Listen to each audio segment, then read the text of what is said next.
It says this is gathered from artificial intelligence, and it gives you a book review of what people say about it. Mm-hmm. You know? It's one concise review. Is that good? Is that, I don't know. You would for sure say, let's do without if you could. I would. Yeah. Well, we've lived this long without it. So.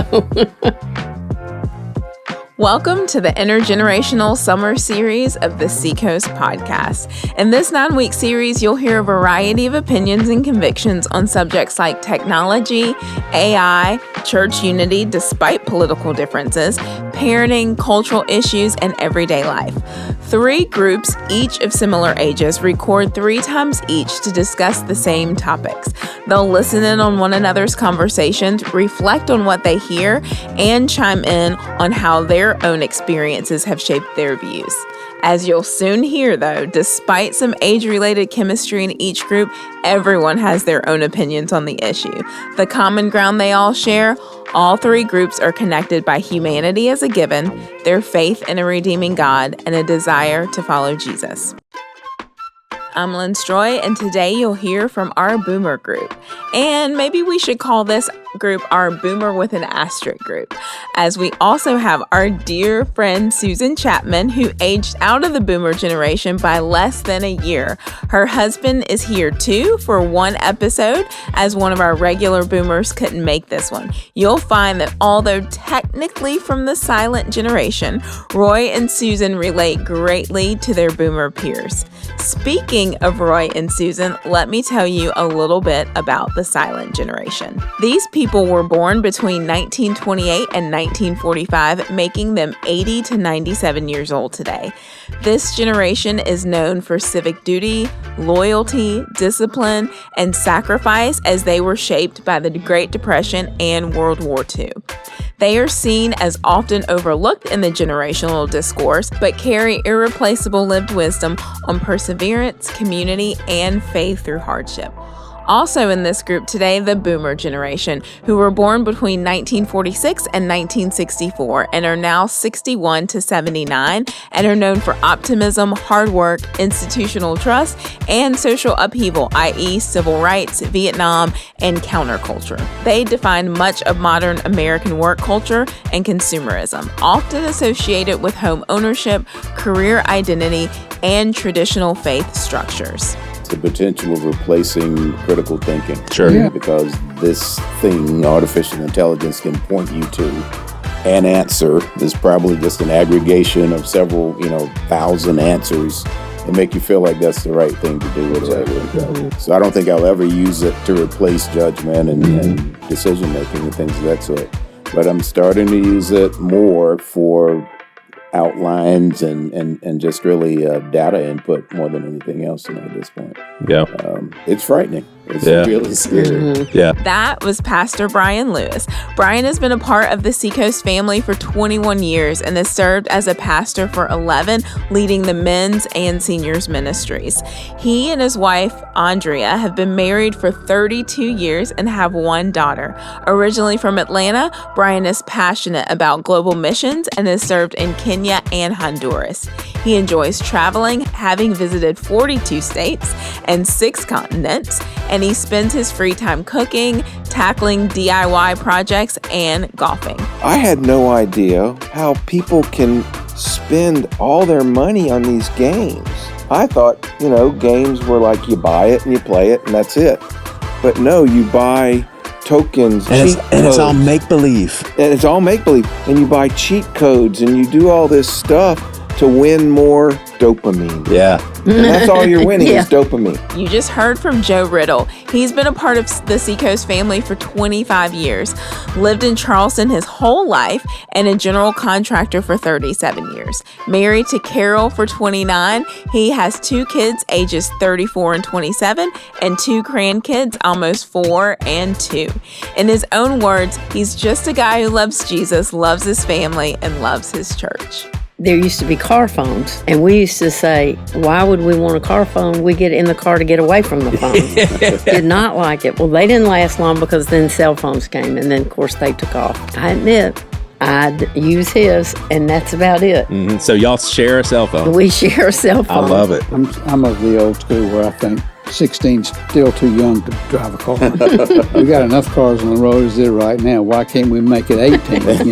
But everybody would go ballistic. The kids would go ballistic. You mean 18? I got to wait 2 more years. Roy and Susan Chapman. Roy and Susan have been married for 60 years after meeting in high school in Atlanta, Georgia.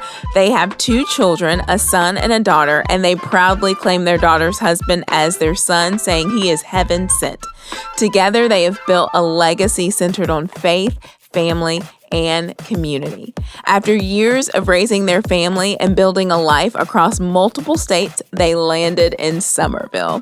They have been a part of the Seacoast family for 10 years, where they serve and pray for others. They enjoy following University of Georgia football and are proud grandparents who love spending time at Litchfield Beach and staying connected with lifelong friends across the country. Lots of wisdom coming your way from these folks who are way further along in life than most of us. Today, it's all about technology and AI, and we're hearing from our boomers for the first time.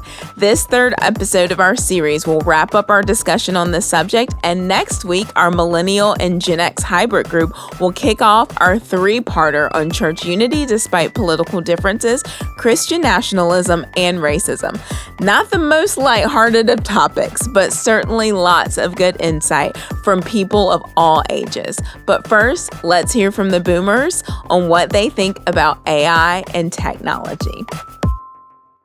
All right, well, this is part 3 of our intergenerational summer series. And I'm very excited about this one, and I'll tell you why here in a second. But this has just been so fun hearing from the youngsters first, Gen Z. You go back 2 episodes, and then last episode you heard from the Millennials as well as the Gen X. If you're watching on YouTube, what's up? Hey, I'll also tell you that we are recording all of these episodes through the months of March, April, and May. That gives us a chance to kind of shut things down. The podcast studio give us a break through the summer. So you'll see we got some long sleeves in here. And so we're prepping for this summer series, and we're pretty confident that you guys are going to enjoy this. We actually have a stand-in today, and he's a very special stand-in. But what I'm going to do first is just express my heart to you guys that this is a neat thing for me, because not only do I look up to you but I have, I didn't do this on purpose, but I've picked people that like really, really love me. That's true. Like Joe, you and I go back, gosh, I mean, literally 2003 or 4. I mean, maybe 2005 when Priscilla and I were really getting rocking and rolling at the West Campus, and you've just been a major, major advocate in my life personally, and just a dear, dear friend.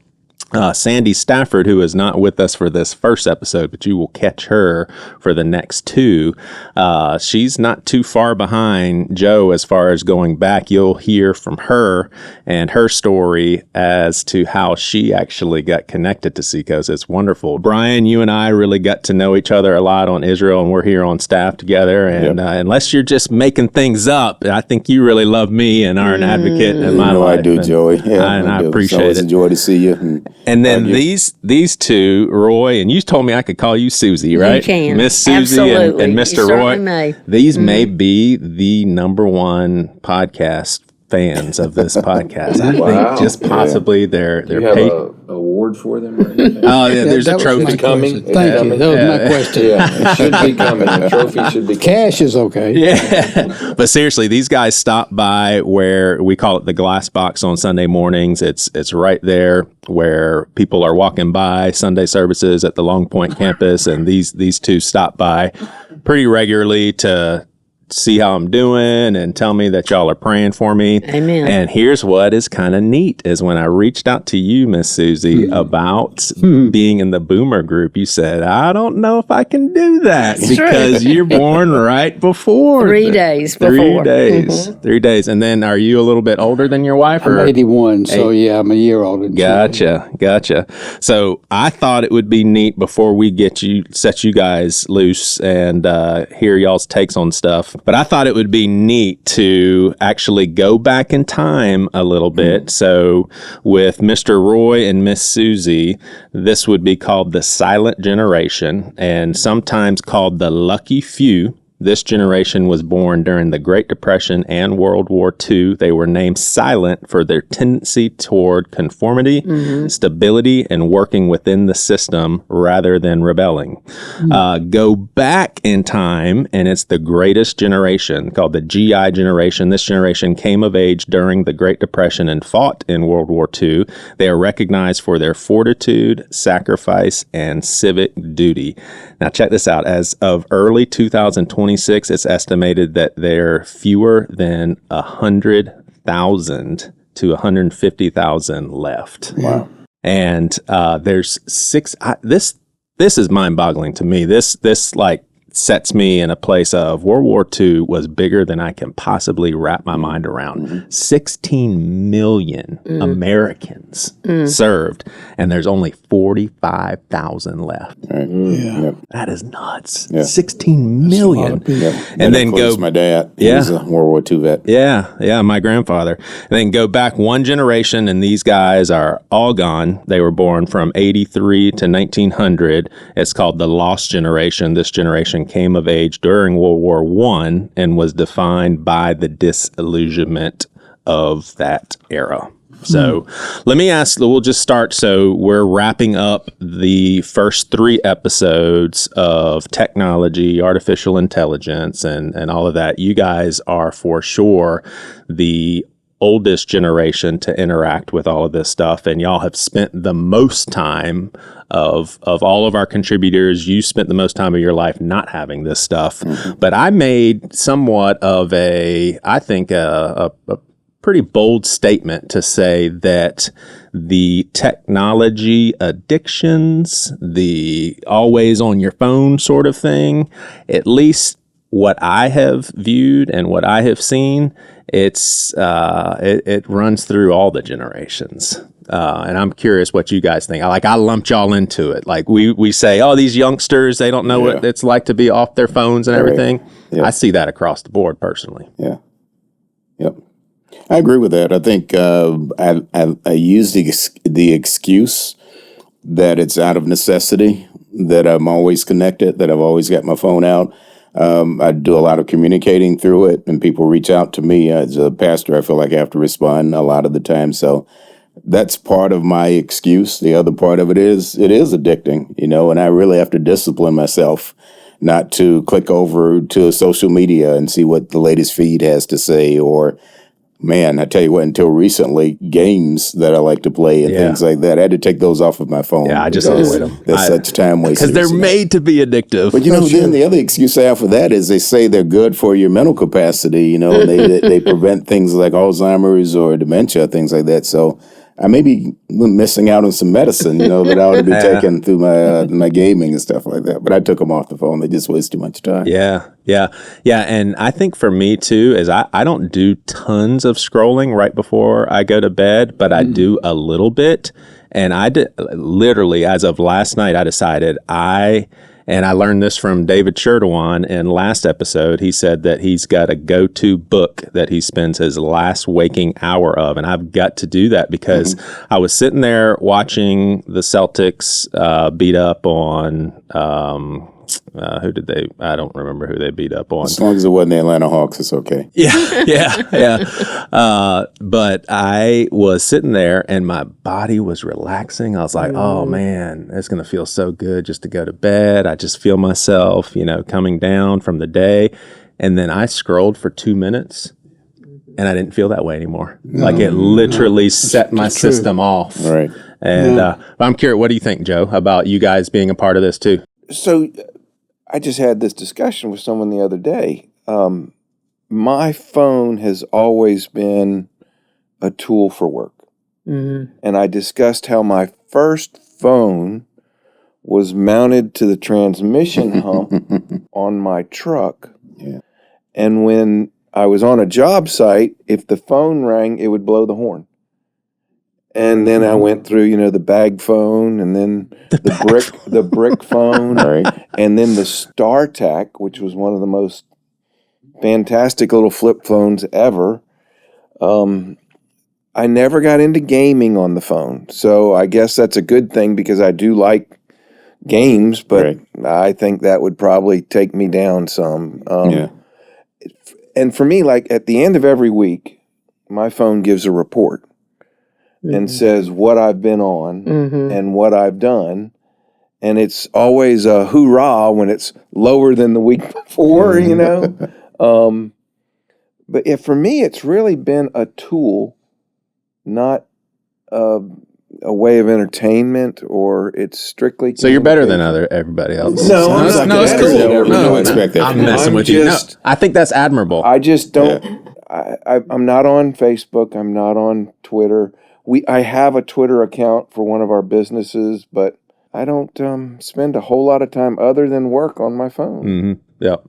So real quick, Mr. Roy, thank you so much for standing in for Sandy today. These two, if you haven't put it together, I don't think I specifically said, but they are married. And I have a theory that I'm going to unpack before y'all answer, that I think maybe as technology was rolling out with you guys, and I would say there's how many years apart? One. Well, okay, one. Would it be safe to say that maybe there's some people that are so beyond an age, once technology starts cranking out, you're like, I don't want to do all that stuff. Is that kind of where y'all are at? Take it away. What do you think about this with your personal habits? Well, believe it or not, there used to be car phones. That was way back in the day. And we used to say, why would we want a car phone? We get in the car to get away from the phone. Did not like it. Well, they didn't last long because then cell phones came. And then, of course, they took off and car phones were obsolete. But I admit, I'd use his, and that's about it. So y'all share a cell phone. We share a cell phone. I love it. And he's very gracious. Yeah. I don't. You don't mess with it? He uses it for work. Oh, gotcha. Oh, you don't love sharing it. No. So, but that's the deal for now. Okay. So anyway, not on Facebook. Last time I posted on Instagram was a couple of years ago. I do follow some people on Instagram, but probably 70% of them go to Seacoast. But I also will admit that if I get up in the morning, usually on his phone, I check the weather and I check the news, just a couple of headlines. Then I'll think, let me just, occasionally, not every day, but let me just check and see if my daughter has posted something on Instagram. And then 20 minutes later, There you go. you know. So it can be addictive, but I just try. Usually at night, maybe I'll look at Instagram for 15, 20 minutes. But I'm like you with the scrolling. I mean, you just keep going, and then you're like, wow, where'd that time go? So it's a huge time waster. And there's not really beneficial for much. Right. But, is it a smartphone? Yes. Yeah.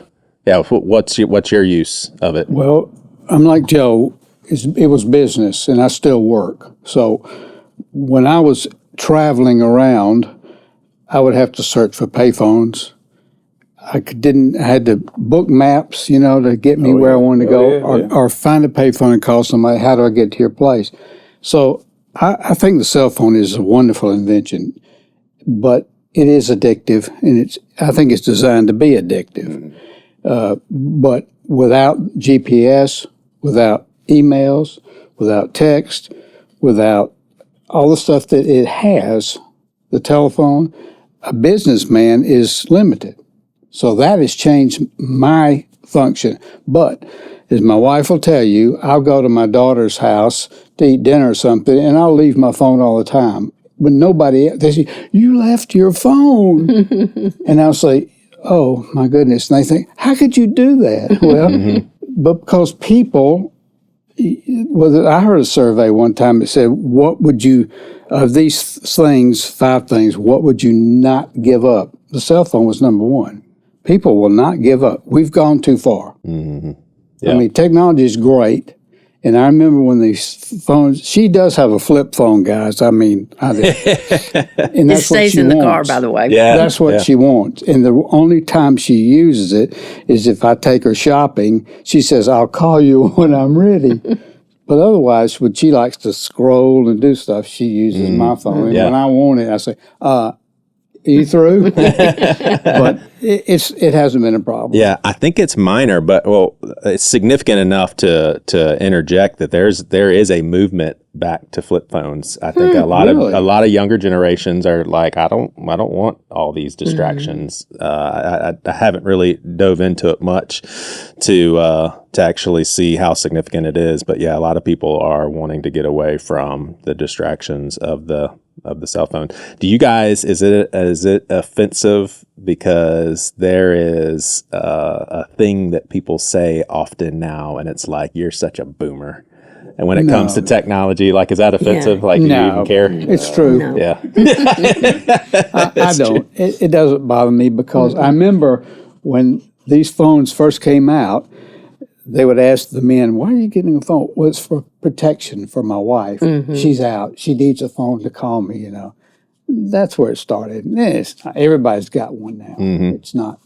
I think context has a lot to do with that, though. I mean, if someone means it to be hurtful, I mean, offense is offense. So if someone's using it as a weapon, and they say that, then I'm offended by it. But, the other part of that, though, is I feel the pressure to stay as up to date as I can, with that. So, I recently got a new iPhone. I've got a 16 Pro Max now. Look out. But before I had an 11, so I felt like I was behind technology for a period of time. But now, I feel like I'm armed properly to defend myself against those things. Yeah. I don't know, Joey, if you feel the same thing, but I don't know if I could really be as effective at what we do for work without, a cell phone, without a smartphone now. I agree. Because frequently, if I'm meeting with someone, they'll ask, did you see this post or did you see this article?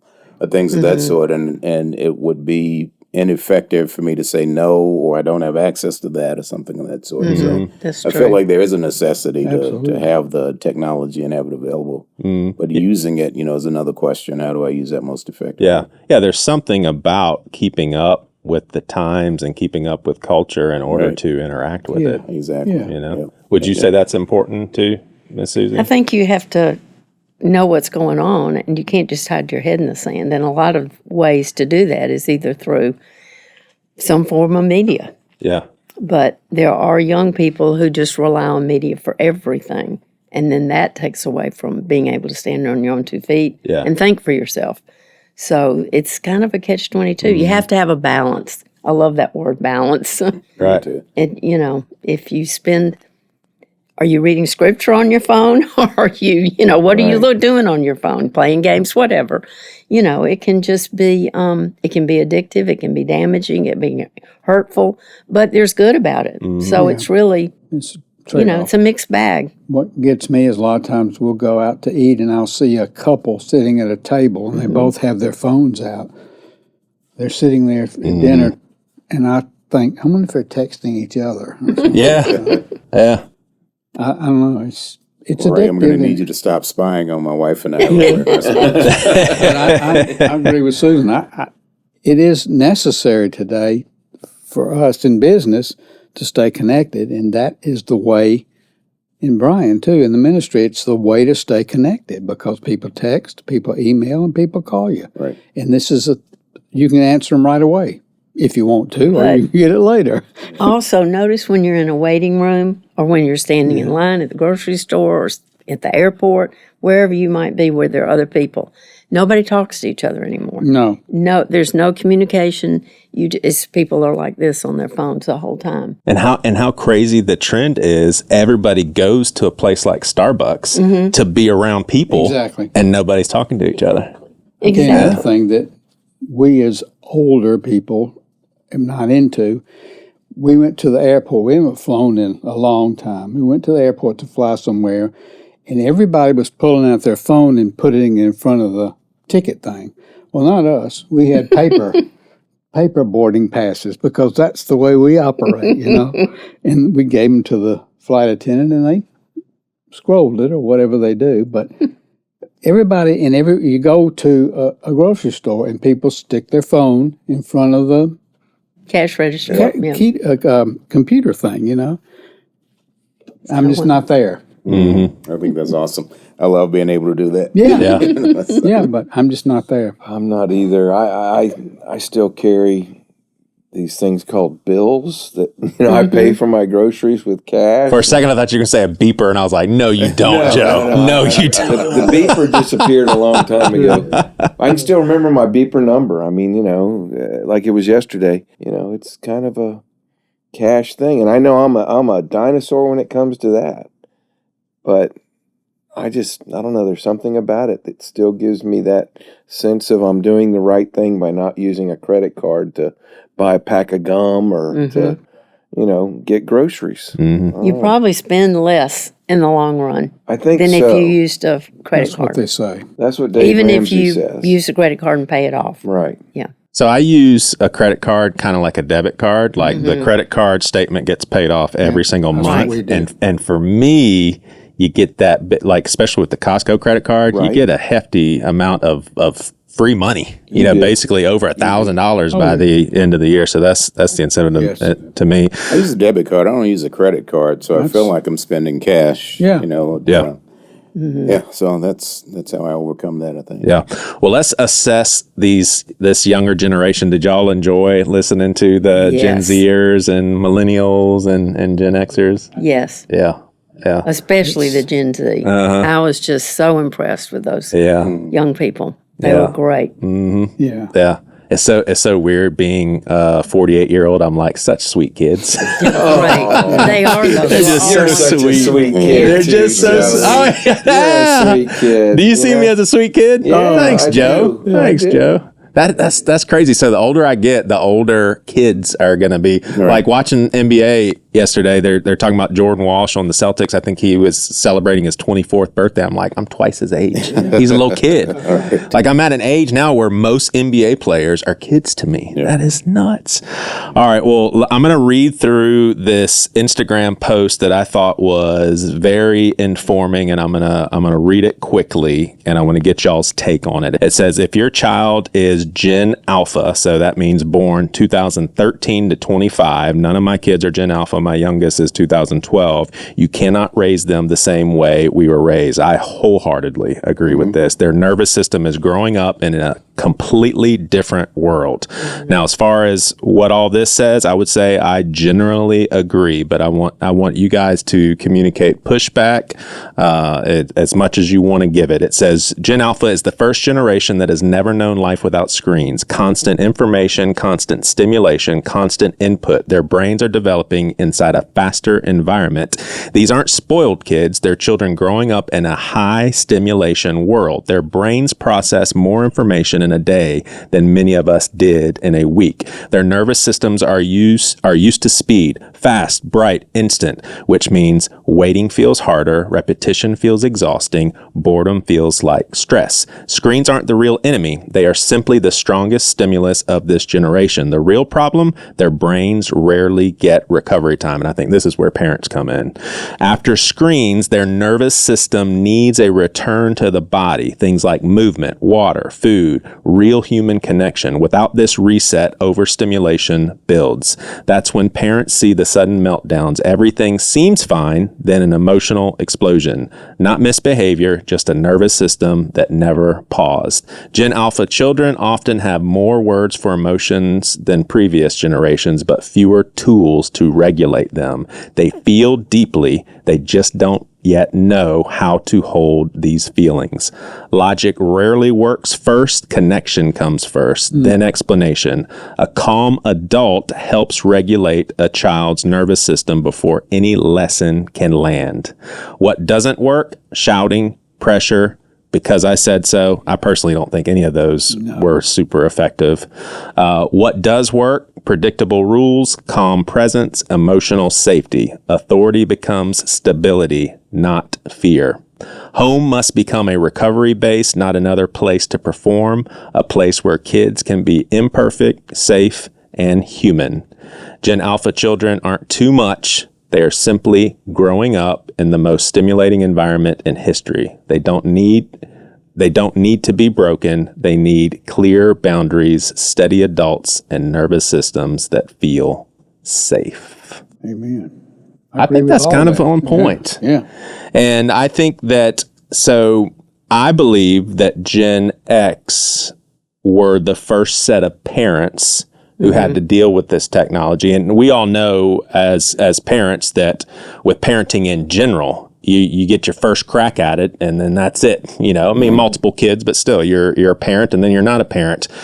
We had that, and we had technology, and quite frankly, I think my generation, and if you're Gen X, please be gracious with yourself. We didn't have anyone saying this is how you do it, and I'd probably give myself a grade of maybe a C. Like, we for sure weren't be on your phones anytime you want. Like, I certainly valued, get outside and play, and you can't be on your screens, all the time. And thank goodness my kids valued that as well. But I still don't think that we did it as good as we could have. And it was also very brand new.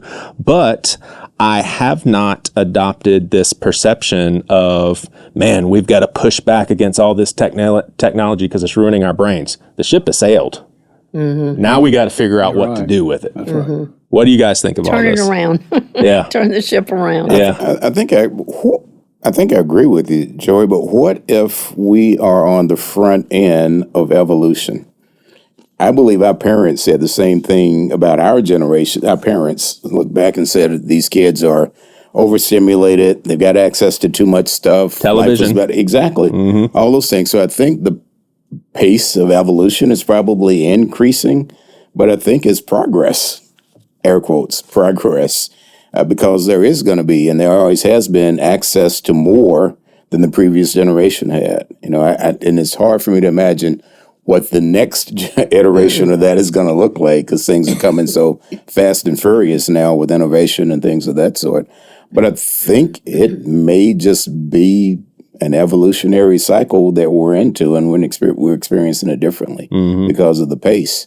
It doesn't take the responsibility away from parenting and from decorum and social rules and all the other kinds of things we ought to be applying and making sure we apply to our kids and grandkids, when they come along. But I think it's just kind of a natural progression that's taking place, and we have to adapt to that. Yeah. Yeah. So I'll make a direct question out of this instead of going general.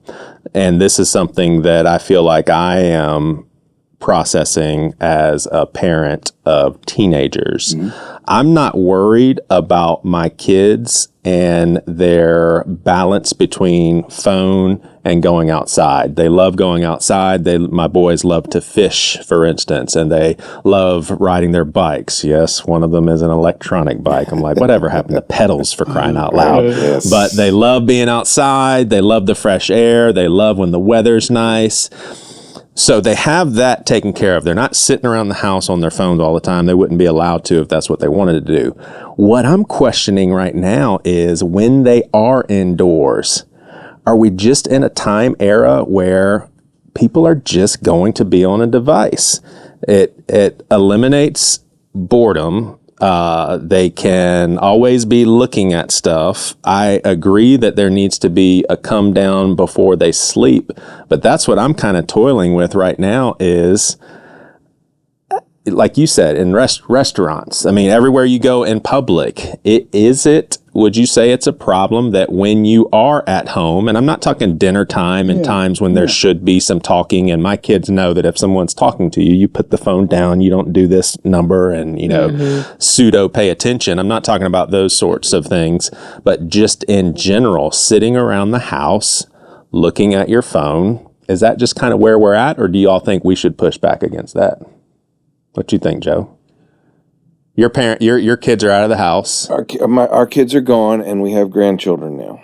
And to refer back to something you said about scrolling, and then all of a sudden 20 minutes has gone by, and you're not ready to go to bed now. You're not, you're stimulated.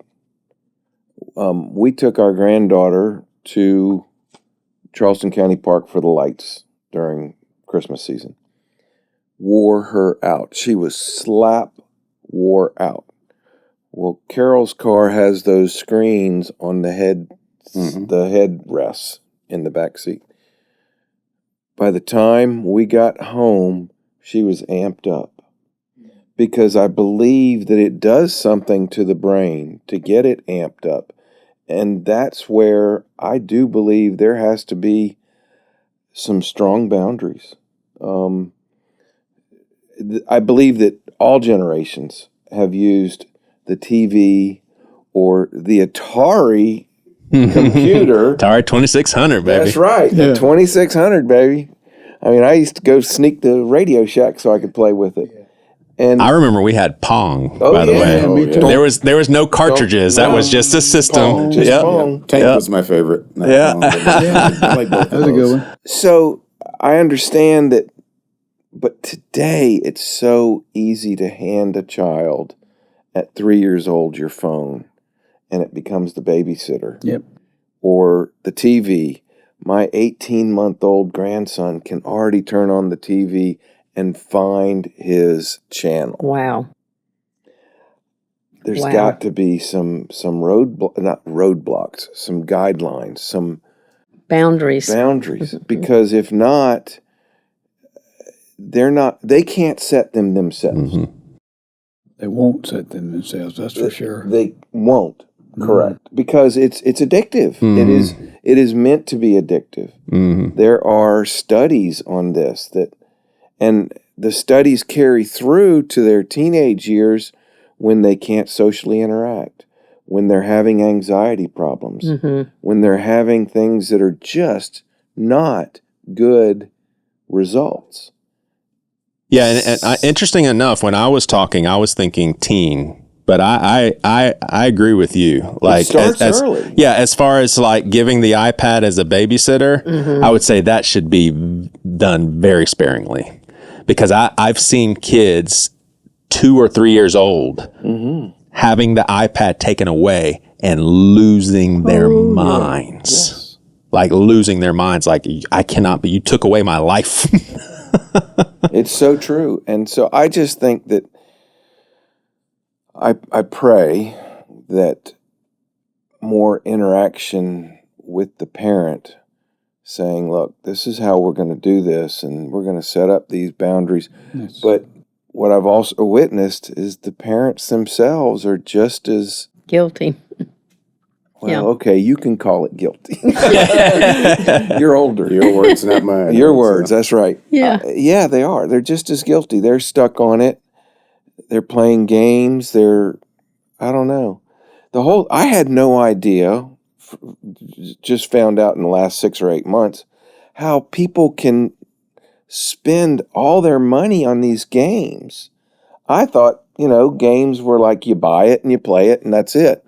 But no, you buy tokens and you buy and it's all make believe. And it's all make-believe. And you buy cheat codes and you do all this stuff to win more dopamine. Yeah. And that's all you're winning is dopamine. Yeah. That's where the younger generation has lost me with video games. You paid extra money to get extra stuff on this Exactly. make-believe game. We had a That's friend where I of sound like ours- a old fuddy-duddy. Yeah. I'm like, what? We had a friend of ours got a $500 bill from their 9-year-olds playing games. But isn't that's where parental control Correct. needs to Exactly. come in? That's Yeah, it. I don't Exactly. know if the vehicle is the issue. I think balance is a part of it, like you were talking about before, Susan. And I think also, the circumstances that the parents are operating in, what are the pressures on their lives and how much of a relief Absolutely. is it? And does it prepare them or equip them to do a better job of overall parenting when they give the iPad or the cell phone to the 3-year-old for a period of time? But there is a balancing act that has to be maintained within that, so that the parents are doing the right job of guiding the kids and giving them the age appropriate and Yep. the appropriate amount of access to those things. Which is I'm going to be reluctant to be judgmental about how parents do that, because I don't understand the circumstances. I'm hopeful that there are controls in place and the parents will strike the right balance for the vision for their family and the resources they've got and those kinds of things. Well, perfect. Oh, I'm sorry. the question I always hear today is from parents. How old do you think they should be before I get them a phone? They're going to get them a phone. It's just how old. And my answer is, well, it depends on the child. I mean, some kids can take it at 14, 15, some of them 16, 17, but depends a lot on the child and how that child will react to it, because it can be good or it can be bad. I remember, this is a personal story. When I was a teenager, I couldn't wait to get my driver's license, right? And I could get my driver's license at 16. I got my driver's license on my birthday, right? Yeah. And 3 days later, there was an event I wanted to drive to, and my parents told me no. So what did I do? I got on the phone and called my big brother and asked if I could borrow his car, and he said yes. And I wrecked his car. Oh, my God. 3 days after getting my driver's license. It was a great car, too. Oh, wow.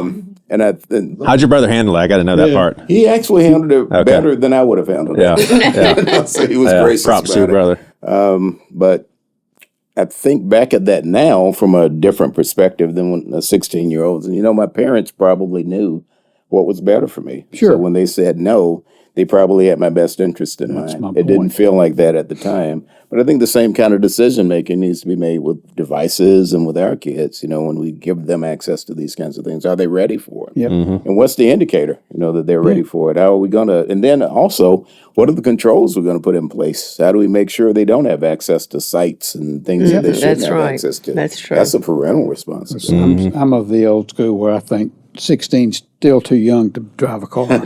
We got enough cars on the road as it is right now. Why can't we make it 18? But everybody would go ballistic. The kids would go ballistic. You mean 18? I got to wait 2 more years. Yeah. Well, actually,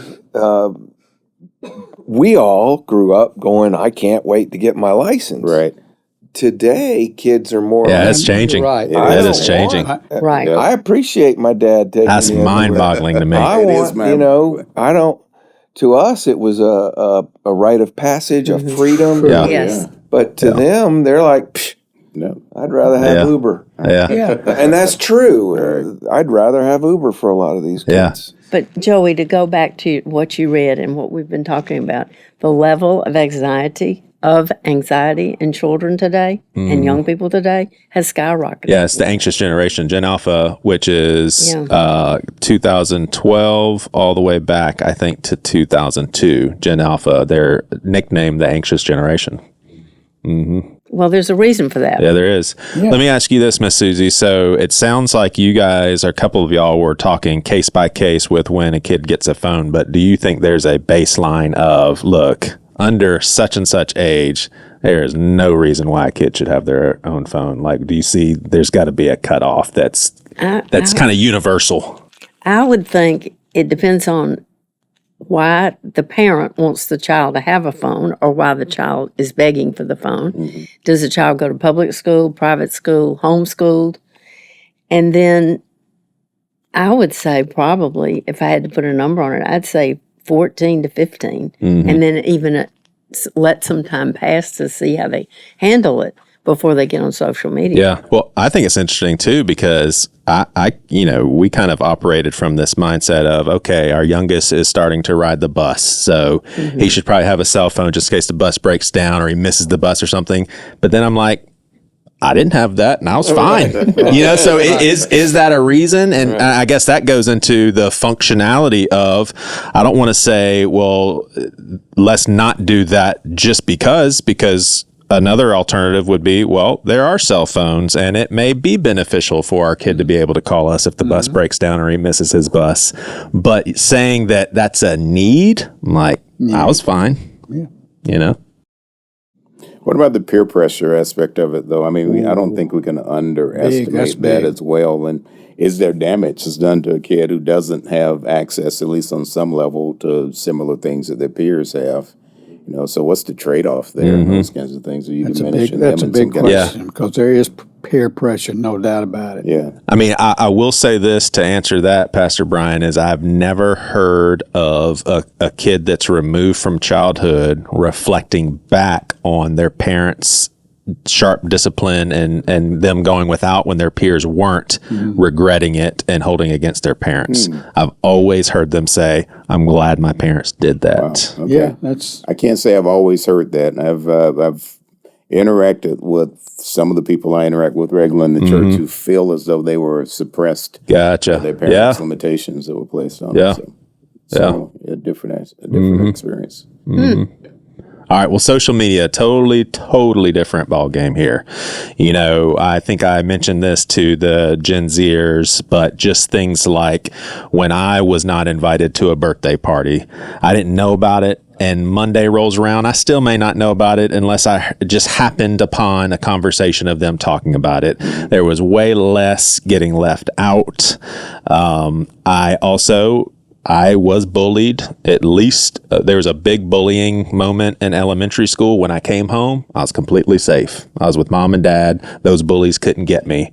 The game has changed. Over the weekend, you see all of your best friends that you thought were your best friends getting together and doing the coolest stuff that you were left out, and you're wondering, why was I not invited?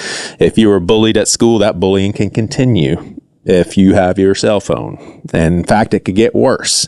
And I mean, I hate getting super morbid, but the fact that suicides have happened because of internet bullying. Social media is a different one. I mean, I've heard the stats of how many times someone does a selfie before they actually post it. I mean, they're like spending tons of time figuring out the perfect angles. And so social media, we just discussed when a kid could get a phone. You can give your kid a phone and they can call you when that bus, when they miss the bus, but they don't necessarily have to have social media. Do y'all see these as very sharp distinctions? Yes. Yes. All right, let's just go one by one. We'll start with you, Joe. And here's how I'll position it. Put yourself in the position of having Gen Z kids right now. So you're in the game. You got Gen Z kids at home. How do you handle what's going on with social media with your kids that you love and you want to protect? And you also don't want them to have the peer pressure of, all my friends are on, blah, blah, blah, blah, blah. How do you handle it? So how old are they? We'll say you've got a 12-year-old and you have a 17-year-old. Oh, wow. That's tough. I think, so let me tell you how we handled it back in the day. Back in the day, what we had was AOL Messenger, I think is what it was called. And we put a keystroke watcher on the computer. And I could go, a keystroke logger. And I could go in and I could look at everything the boy said to her and everything she said to the boy. And, it was good and bad. I didn't want to hear a lot of that stuff from a 14-year-old daughter. I definitely didn't want to hear the stuff from the 16-year-old boy. So what that did for us was this particular relationship. The boy wanted to steal a car and run off with my daughter. You're being serious. I'm being absolutely 100% serious. Yeah, I know who he's talking about.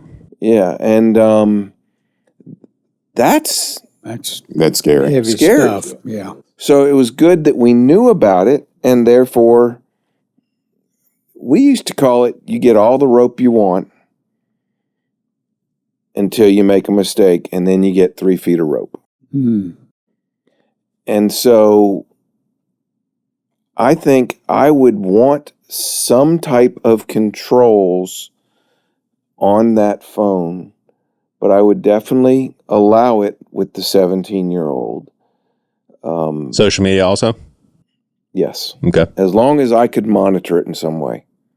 If I couldn't monitor it, I don't know if I could handle that. I really don't. And we've all been that age. We all understand the pressure. I can't fathom, though, something happening like we see happen today and me not trying to stop it. You know what I mean? A 17-year-old's brain is a dangerous thing. Yeah. And I would just want to have some sort of control over knowing what my children were doing. The 12-year-old, I don't think there'd be a phone or social media in my 12-year-old's. Yeah, so we're talking relatively 7th grade, and you would say no phone, no social media. No social media.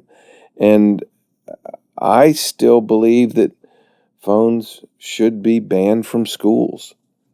There's no reason for a child to have a phone in school. I think I would agree with that. I really do. What's the distraction, point? and it's also you're there to be educated. Pastor Brian, your daughter is 17 right now in 2026, and then your daughter's 12 now in 2026. Just going back fundamentally, I would make sure I explained whether they accepted it or not, the difference between needing and wanting. Okay. I would think perhaps the need to be able to communicate might make me want to give my 12-year-old a phone that had that capability. So if she's in a bad situation, she can reach out and we can respond appropriately. My 17-year-old, I would probably, as I'm watching her behavior and how she responds to situations, I might be able to allow her to have access to social media on some level. But I really think it still comes back to the age appropriateness and what level of insight I have into what she's looking at and what she's doing, in the social media realm. But I think a parent has a responsibility to know those things and to manage as best they can, with those inputs in mind. So I think want versus need would probably be the first thing, and then level of access would be the next kind of barrier or threshold I'd be trying to look through. Mm-hmm. And then what controls can I rely on to make sure? And I use the word control sparingly, and that because it's probably more influence than control. I think there are workarounds for a lot of these things. When my daughter was in high school, we didn't want her to have a Facebook, account. And we found out that she had a secret one, and there were consequences associated with that. But we had the ability to find that out, so that's the hand of God looking out for us as parents, saying you need to know this. But it's also us doing the right level, I think, of diligence to find out what was there. And also having other parents that were willing to inform on her and let us know what's going on. So you got to have a village, you got to have a community around you as well, looking out for those kinds of things. But I think, in terms of what the kids, the young adults, the people are responding to, how we prepare them has a big element to do with it, which goes back to parenting. I don't accept blaming social media and technology for all the ills of the world. I think there's there's another part of that comes down to how are you parenting? How are you raising your kids? That's it. Yeah. And that's an important piece that I think we sometimes take shortcuts on. Yeah. We blame the external factors. Yeah. Yeah, and it's interesting too because we would all agree that community is important, and obviously we know that kids could have bad community and bad influences. But if your kids have good friends, what's wrong with that community continuing on when you go home? Because you can obviously stay in touch with your friends during while you're at home, and I think everything within reason. But I do think about the how neat it would have been for me in school, being able to text back and forth with my friends, while I'm at home. It just kind of be neat. Do you see online friendships and online hanging out as becoming more and more just the real thing? I would say I'm starting to accept that for what it is. I think the pandemic was a huge eye-opening deal. We leaned on that. It was oh man, we can still have community. We can still talk. Now, do I think it's as good as being with you guys right now here in the flesh? No. But I think future generations, if the younger generations don't already see it this way, I think as we get further and further into technology, the distinction between in-person hangout and online hangout will become less and less. And I don't think that's necessarily a bad thing. You don't think it's a bad thing? Not really. Okay. Not really. Yeah. Again, I don't prefer it, but I don't think it's necessarily a bad thing. Okay. I think push back sternly, man, if you want. Well, I think the intimacy of direct relationships is really important. I think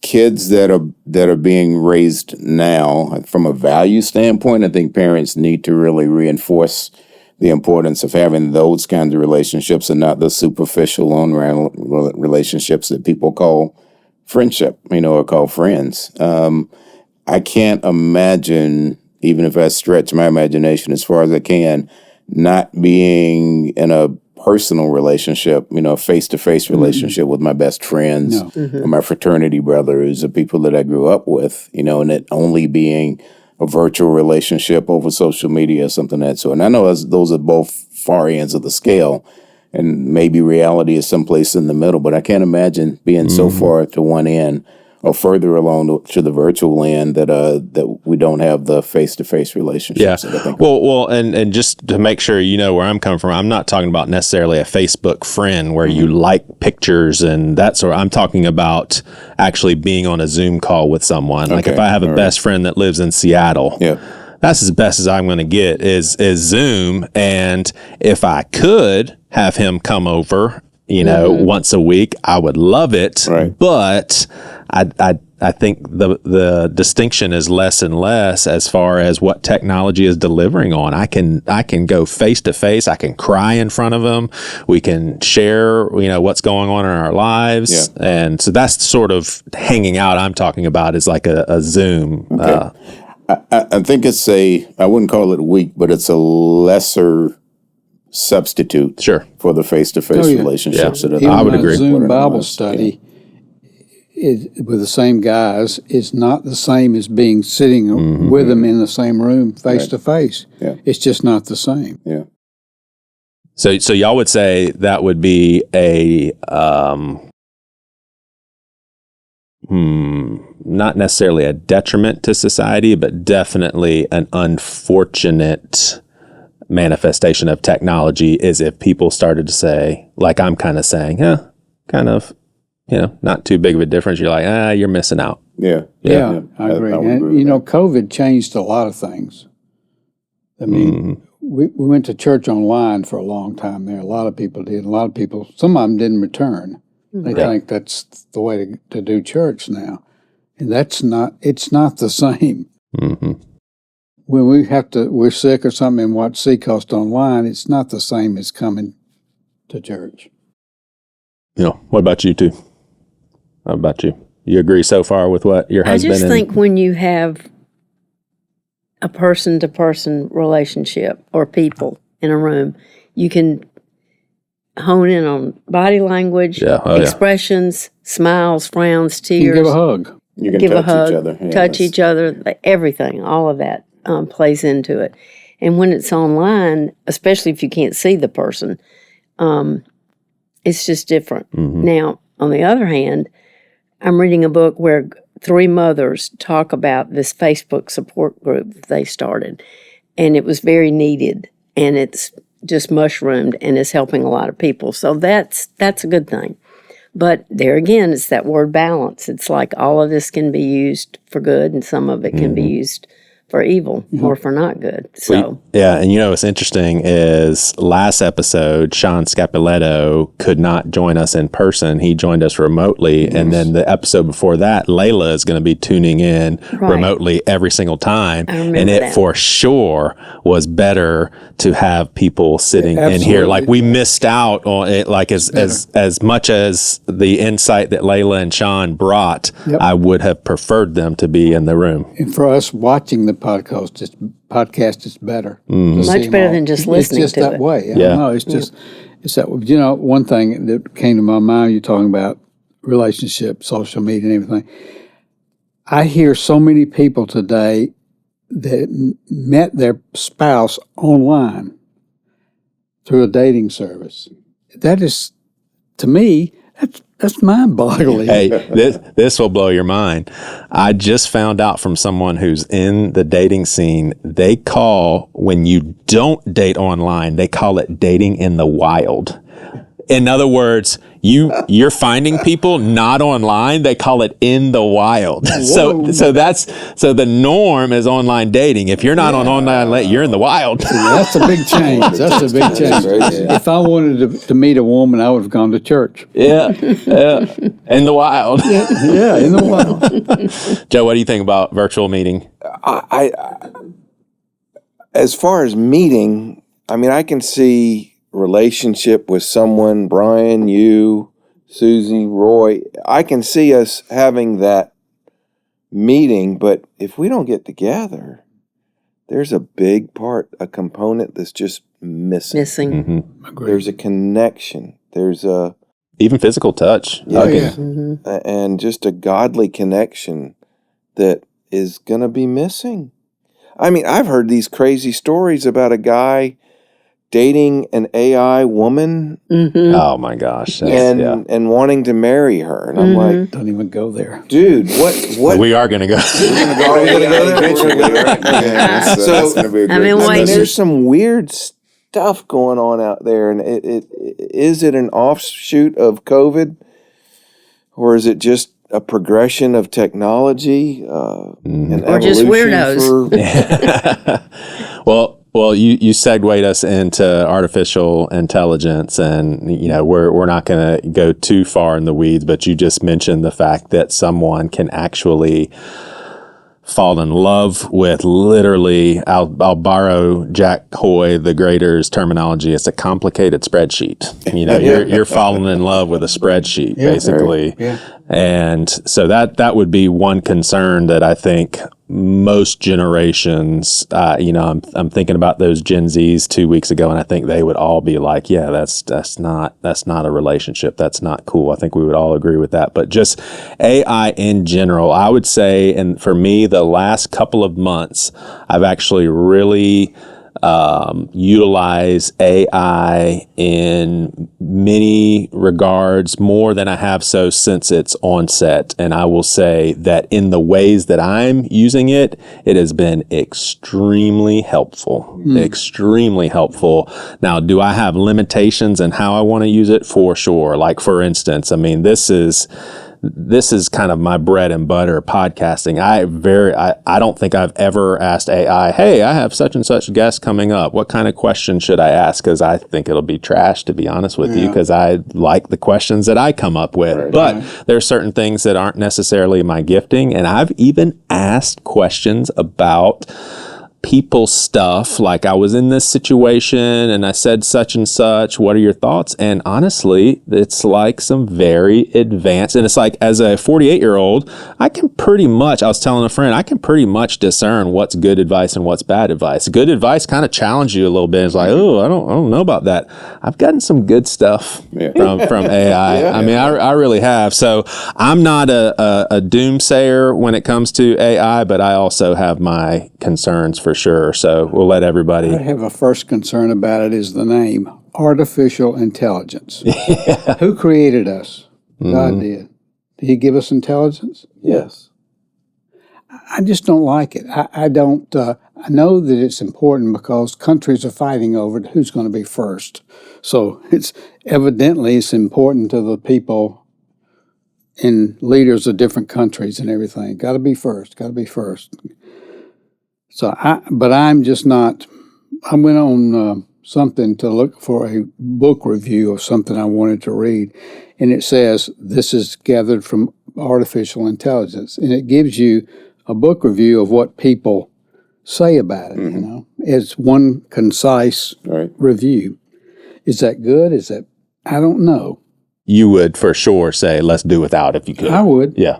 Mm-hmm. Well, we've lived this long without it. So I don't think Roy and I can catch up with technology. No. I think it's moving too fast. Yeah. And I don't even know that we want to. Right. Which that definitely shows our age. But no, I mean, I hope this. I hope this isn't offensive to say as far as y'all's age. But if I was your age, I think I would be the same way. And like, you know what? I've taken in as much technology as I want, and I'm gonna live the rest of my days and not even worry about all the rest of the advancement. That's kind of. I think I would be the same way if I was in my late 70s, for instance. Yeah. Well, it's going so fast that it's hard to keep up with it. Mm-hmm. I'm coming around to it. Yeah. I'm using it more than in the last, I'd say, 6 months than definitely in the years prior to that.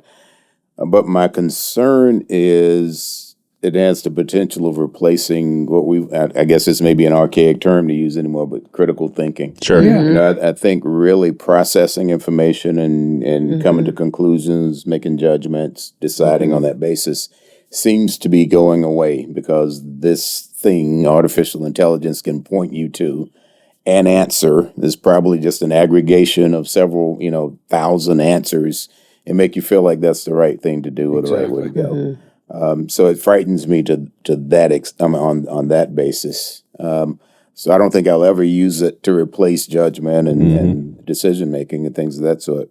But I'm starting to use it more for outlines and just really data input more than anything else, at this point. Yeah. It's frightening. It's really scary. Yeah, there are some frightening aspects for sure. Yeah, I mean, I'll say with my therapist, for instance, she's going to help me tons when it comes to the deeper stuff. But there are times when I just ask, hey, I need some advice, just a practical situation. And I would say the times when I have typed that into AI, I would say it's probably very similar to what my therapist would have told me. Wow. And I didn't have to wait, until next week for my hour session with her. Or pay for it. Right. Yeah. I will say that I read recently that AI generated scams used to be, this is maybe 5 years ago, 1 or 2 a week. Now there are tens of thousands a week, AI generated scams. A lot of them are directed at people Royce and my age. And the other thing was they're even replacing some of the scammers with AI. Yeah. So there you go. Yeah, like you guys can't even, like y'all have to be on your tippy toes when it comes to one of your kids calling you because AI can replicate their voice and say, Dad, I really need your help. Right. Please send me money. I'm in a bind. That's right. But I'm curious, it seems like if I got an AI version of my daughter calling me, I think I know my daughter enough to where I'm like, she doesn't say stuff like that. Right. That sounded a little off, but I don't know. Never been in those shoes. AI and Joe.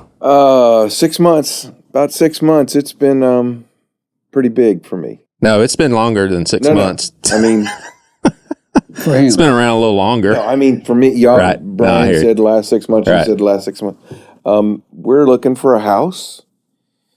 And, Exactly. Perfect We've been example. using it a lot for that and for developing offers. And what is the house really worth? And not only that, like just recently, the seller was touting the swimming pool, and the agent said that they had put the swimming pool in. AI was able to go back to 4 years ago and read the listing on that house and tell us, no, that house had a pool 4 years ago. And they were trying to build that into the price and everything. Anyway, that and I've been using it a lot for work. I just found out last night by talking to AI that I can do a survey on a property with my cell phone because it has GPS. And so I can go to each one of the property corners myself, put my phone on the property corner and say corner 1, go to corner 2, go to corner 3, go to corner 4, and it'll do a survey for me. Mr. Roy doesn't like that. Can you trust the information you get off AI? Every time. Are you a surveyor, Mr. Roy? No, I'm not. Oh, okay. No, I I'm just not. wondered. But can you trust? I think people would say it has less human error than a human. How is it compiled? Yeah, I can answer to that because basically my electrician and I have had great discussions about this. It's basically an internet search engine that searches the entire internet real quickly and compiles all the information that way. So this tool on my phone that can do a survey, well, it's using the satellites for the GPS for that corner pin and that corner pin and that corner pin and that corner pin. And it says, okay, this is 7.3 acres, or whatever. So I think it's very beneficial. I think the interaction use is, it will rewrite an email for me when I can say soften it, because sometimes my emails don't come out softly, and it can write it more businesslike, more professional, or it can write it more tersely. And that's a good situation for me there. But I think the biggest tool has been we're looking for a house, we're looking for property to build a house, or we're looking to buy a house. And it searches. I can ask it, please search Charleston County for all properties that touch the Francis Marion Forest. And it can give me a list of all the property. Yeah, I actually signed up for a subscription and realized I should not have signed up for this subscription. This is not a good service. My credit card company backed me. Now collections are coming after me. Wow. And they said submit a formal, what would you call pushback? Complaint. And I told AI the situation. I asked them to write it up. I sound like a freaking lawyer. That's right. Yeah. I mean, I sound like, we better not mess with that guy. Well, and I've used it for some situations similar to that in business. Yeah. Yeah. Well, this has been awesome, and I will sum up. So, do you mind sharing your age? 81. 81, and then who's younger out of you two? We're the same age, aren't we? I'm 70. Oh, that's right. Yeah. You just had a birthday. I did. I'm 64. Okay, so we got a 17-year span here, and it really sounds like, and I picked some really good balanced people, but it sounds like you guys have healthy concerns, but in no way, shape, or form. I think a lot of people would stereotype, especially you guys older than boomers, as kind of being technology is no good, and that's certainly not the case with you two. It's been very eye-opening to hear everyone's perspective. So we'll close with the scenario that if y'all have been listening in, y'all have heard twice now, and I'm really looking forward to hearing what you guys have to say about this. So TikToker Heston James, he faces up to 9 years in jail after viral prank spree. And I've seen these, and I'm telling you, they're very entertaining, and I'm like, that dude needs a spanking. It's kind of like yelling fire, and it's against the law in a crowded First Amendment theater. only goes so far. And I think that he should be absolutely prosecuted. Now he gets his fair days in court, and he'll get a fair jury. But I don't think he should be let off, and I think that there should be some sort of consequence. Yeah. Especially if he's using. You call it prank, but I call it fear and intimidation to make money. Yeah. That's just not, that's socially unacceptable. I don't know what the law would be, but it's socially that's unacceptable. the thing. I think 9 years seems to be excessive. When I first heard this, I thought he should be punished, but 9 years, that's pretty excessive. It's almost a decade. But I don't know the law Right. for this type of crime. I guess a judge or whoever decides that, or it's on the books or whatever. But I do think this is terrible. I mean, but that's what a lot of kids want to be influencers today, and I assume that's what that is, an influencer. Yeah, isn't that crazy that we call that guy an influencer? But you know what? That gets on the internet, and look how many people watch that or TikTok or whatever, and go back to it and go back to it and go back to it because see what that guy's doing again. Or emulate that. Yeah, or emulate that. Some kicks or something. But 9 years to me seems very excessive. Yeah, He'll probably be out in 2. And the potential fine, I think, was $200,000. He can come up with that in a heartbeat because he makes so much money. I definitely think there should be some accountability for that. It's socially unacceptable to do it. But here's my kind of litmus test. Are there businesses that are doing that and they call it legitimate? Are there businesses that create havoc and monetize that havoc so that they they have a profit, they have an income that generates for an entity, other than an individual? If I thought real hard, I bet I could find some people that do that, and it's perfectly okay for them to do it in the name of business. Yeah. So how do we balance that out? So when an individual decides to do it, What commercials do we always see when there's a weather event coming? Yeah. Yep. Yeah. Generators. Yep. Yeah. That's true. True. Yeah. Food store. Right. And they always come when there's a weather event coming, you know. Oh, yeah. And So it's using fear, Right. and this is using fear too, I guess. they increase the prices many times when there's a tornado coming. A generator doubles in price all of a sudden. I don't know. If this was your grandkid, Me, if you look at me. yeah, would you be looking at like? me? No, I couldn't tell if he was looking at me. Just or mine. imagine your grandkid facing 9 years in prison. It's very hard to imagine our grandson doing something. You're like, that's not a fair question, Joey. Come on. I bury bodies for my grandson, Yeah. so you know, I don't know.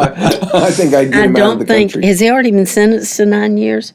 I think so. I think he faces up to 9 years. Faces up to 9 years. Well, he probably won't get it. And if he did, he'll probably be out, like Roy said, in 2 years.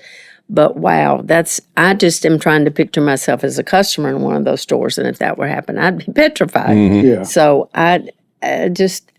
we've gone too far. It's just something like that makes money. It's like, this is a very extreme example. And of course you can edit this out, but it's like the school shooter filming the whole thing and putting it on the internet. Yeah. I don't get it. And the TV stations show it and show it and show it. Over and some over of those again. people want that recognition. Just like this guy, this influencer, he wanted that recognition. He said, this is how I'm going to get it. Yeah. All right. We're closing this out. You guys will get a kick out of this. I thought it was appropriate to close this episode and this 3-part series on technology and AI. The next 3 weeks, we are going to be talking with the 3 different groups on unity in the church despite political differences. We'll dip our toes into racism and just some even deeper stuff. But wrapping this up, I asked AI for a quick and witty stereotype of each generation. The silent generation, literally called silent because they just endured, survived the Depression and World War II, then watched their grandkids cry about slow Wi-Fi. They have no complaints, and they'd like you to know that. Boomers pulled up the ladder after climbing it, then wrote think pieces about why young people can't afford houses. I bought my home for $40,000 is their love language. Gen X, the forgotten middle child of generations, too cynical to be idealistic, too old to be cool. They invented whatever as a lifestyle and are genuinely fine with being ignored, which is convenient. Millennials, they killed every industry apparently, including their own financial stability. They turned avocado toast into a personality and therapy into a hobby. Very emotionally intelligent, still can't afford a house. Gen Z, fluent in irony, allergic to sincerity unless it's about mental health, in which case they'll post a 47-slide carousel about it. Phone in hand at birth, may or may not exist outside of group chats. And then Gen Alpha, and did y'all know we already have a Gen Beta? But Gen Alpha, currently 12 and already have a skincare routine, an opinion on your boundaries, and more iPad screen time than most adults have lived years. The Rizzler generation, God help us all. I thought that was pretty good by AI. Good sense of humor. Which AI was that? ChatGPT? It was Gemini? Claude. Yeah, Claude's my go-to. Did AI actually say, God help us all? Or Yes. You said, Yes. There you go. Yes. They know Joey. Oh, my AI will say contractor to contractor. What I would do here is, and I'm like, you're not a contractor. Well, Roy, thanks so much. We're going to miss you the next couple of. thank you for I feel like having we me. were treated for this first one to have you. Well, I really think you should come every time just in case we need a stand. Well, I will be be on chauffeuring standby. He's my my beautiful chauffeur. wife Yeah. there. So Oh. I'll be here. How long have y'all been married? 61 years. It's 61 years. 61 in December. How old were y'all when y'all got married, dude? I was 19. But I 19? turned 20 a week later. I had just turned 21.